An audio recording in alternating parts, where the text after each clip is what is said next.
ഇന്നത്തെ നമ്മുടെ special item തട്ടുദോശയുടെ കൂടെ കഴിക്കാൻ പറ്റിയ വളരെ നല്ല തക്കാളിയും തേങ്ങയൊക്കെ ഇട്ട് ഉണ്ടാക്കുന്ന ഒരു ഉണ്ട ചട്നിയുടെ റെസിപ്പിയാണ് പറയാൻ പോകുന്നത്. വളരെ ഈസി ആയിട്ട് നമുക്ക് ഉണ്ടാക്കാം. വളരെ ടേസ്റ്റിയാണത്. അതിന് വേണ്ടിയിട്ട് ഒരു സവാള അരിഞ്ഞത്, തക്കാളി അരിഞ്ഞത്, ഒരു കഷ്ണം ഇഞ്ചി, ഒരു കഷ്ണം വെളുത്തുള്ളി, ഒരു നുള്ളി പുളി, വറ്റൽമുളക്, കരിവേപ്പിൻ്റെ ഇല, കുറച്ച് നാളികേരം ചിരവിയത്, 2 ടേബിൾ സ്പൂൺ കടലപ്പരിപ്പ് കുതിർത്തിയത്. ഫ്രൈ പാൻ അടുപ്പിൽ വയ്ക്കുക.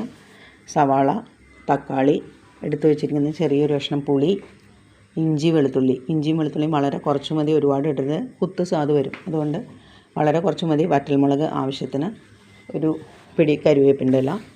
അതിന് ശേഷം നമ്മൾ കുതിർത്ത് വെച്ചിരിക്കുന്ന കടലപ്പരിപ്പ് അതിനകത്തോട്ടിടുക. നല്ലോണം 1 ടേബിൾ സ്പൂൺ എണ്ണ ഒഴിച്ചിട്ട് നല്ലോണം വഴറ്റി കടലപ്പരിപ്പിൻ്റെ പച്ച ടേസ്റ്റൊക്കെ പോകുന്ന വരെ വഴറ്റുക. ഏകദേശം സവാളയും ഇതൊക്കെ വഴന്നുണ്ടാവും. അതിന് ശേഷം നമ്മൾ മിക്സിയുടെ ജാറിലേക്ക് മാറ്റിയതിന് ശേഷം ആവശ്യത്തിന് ഉപ്പും വെള്ളവും ഒഴിക്കുക. പിന്നെ നമ്മൾ എടുത്തു വെച്ചിരിക്കുന്ന നമ്മുടെ നാളികേരം ചിരവിയത് അതിനകത്തോട്ടിടുക. എല്ലാം കൂടി ചേർത്ത് നല്ലപോലെ മിക്സിയിൽ അടിച്ച് നല്ല വെണ്ണ പോലെ പരുവത്തിൽ അരയ്ക്കുക. ഇത് ദോശയുടെ കൂടെ തിന്നാൻ വളരെ നല്ലതായിരിക്കും. അപ്പോൾ എല്ലാവരും ഒന്ന് ട്രൈ ചെയ്ത് നോക്കണേ.